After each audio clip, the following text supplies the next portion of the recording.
नमस्कार, तपाईहरुलाई स्वागत छ हाम्रो यस एनआरके टेक्निकल च्यानलमा। साथीहरु, अनलाइनमा कुनै पनि बैंकको अकाउन्ट खोल्दा होस् अथवा कुनै पनि अनलाइन फर्म भर्दा होस्, त्यहाँनेरि एउटा पासपोर्ट साइजको फोटो राख्नुपर्ने हुन्छ।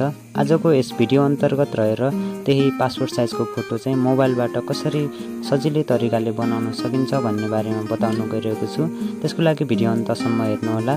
र भिडियोमा अगाडि बढ्नु भन्दा पहिला साथीहरु, तपाईहरुले यदि च्यानललाई सब्स्क्राइब गर्नुभएको छैन भने सब्स्क्राइब गर्नु होला र नजिकै रहेको बेल आइकनलाई थिचेर नोटिफिकेसनलाई अलमा सेट गर्नु होला, किनभने यस्तै खालका उपयोगी भिडियोहरु म तपाईहरुको लागि निरन्तर रूपमा ल्याइरहने छु। आउनुहोस् ढिलो नगरिकन भिडियो सुरु गरिहालौं। ओके, म चाहिँ आफ्नो मोबाइलको स्क्रिनमा आइसकेको छु। अब चाहिँ सिधै गुगल क्रोम ओपन गर्नु होला र यहाँनिर सर्च बारमा गएर सिम्पली remove.bg टाइप गरेर सर्च गर्नु होला।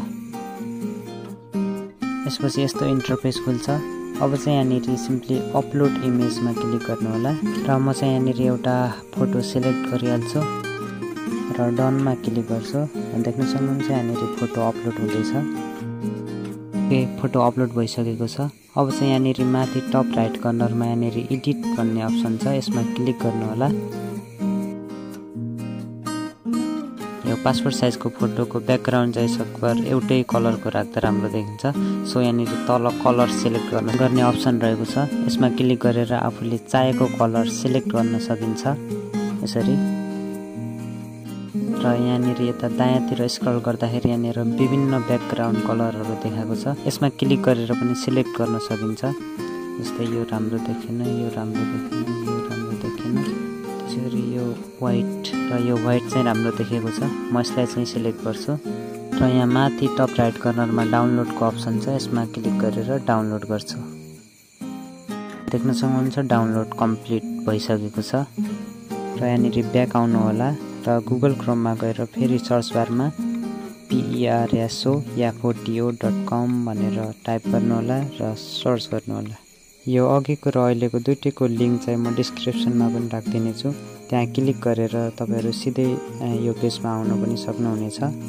अब चाहिँ यहाँनिर सिलेक्ट इमेज भन्ने अप्सनमा क्लिक गर्नु होला र यहाँनिर फाइल्समा क्लिक गरेर अघि भर्खर मैले ब्याकग्राउन्ड रिमुभ गरेको इमेज चाहिँ सिलेक्ट गर्छु। तपाईकोमा चाहिँ यस्तो रिसेन्ट पिक्चरहरु देखाएको छैन भने यहाँ माथिको तीनवटा लाइन छ, यसमा क्लिक गरेर यहाँनिर रिसेन्टमा क्लिक गर्नु होला। त्यसपछि रिसेन्ट पिक्चरहरु देखाइहाल्छ। अब चाहिँ म यो एउटा फर्स्ट वाला फोटोलाई चाहिँ सिलेक्ट गर्छु। यसपछि यस्तो इन्टरफेस देखिन्छ। अब चाहिँ यहाँ तल देख्न सक्नुहुन्छ जुमको आइकन छ, यसमा एकचोटि क्लिक गर्नु होला र यो माइनस र प्लस बिचको यो येलो डटलाई चाहिँ आवश्यकता अनुसार राइटतिर यसरी ड्र्याग गर्नु होला।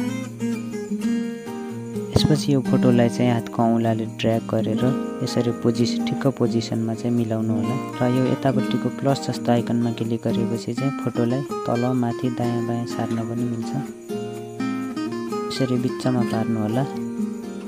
त्यसभन्दा यता राइटतिरको यो अप्सनमा चाहिँ क्लिक गरेर फोटो बाङ्गो छ भने सिधा गर्न सकिन्छ। यसरी सिधा चाहिँ गर्नु होला। यसरी बिचमा पर्ने गरी सिधा मिलाइसकेपछि सिम्पली नेक्स्टमा क्लिक गर्नु होला। त्यसपछि कम्प्लिटमा क्लिक गर्नु होला र यहाँ तल स्क्रल गरेर यहाँनिर डाउनलोडमा क्लिक गर्नु होला र यो एकैछिनमा डाउनलोड पनि भइहाल्छ। देख्न सक्नुहुन्छ यो डाउनलोड भइसकेको छ। यसलाई म ओपन गर्छु। देख्न सक्नुहुन्छ यहाँनिर पासपोर्ट साइज फोटो सजिलैसँगले बनिसकेको छ।